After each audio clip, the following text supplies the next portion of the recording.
So we just got to keep in mind that this silver part here actually just slides off.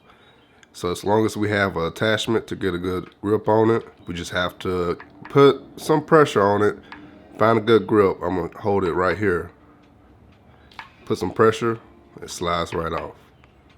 So one more time, I'm gonna find a good grip right here, because when I pull here, I just pulled this little metal piece out by accident, but find a good grip, slides right out. All right, and it takes a AAA battery. Just another quick tip for you. Always make sure you clean your trimmers after each use. Even if it's just a nose hair trimmer, clean them. This is my favorite product right here. It's a coolant, defectant, lubricant, and cleaner.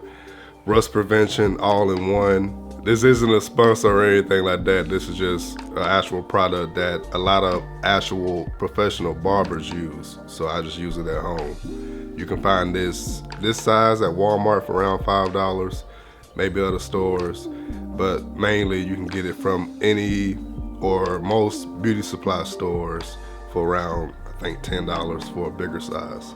That's all I got for you. Much love to each and every one of you. I'm your downloading pirate, and I'm out.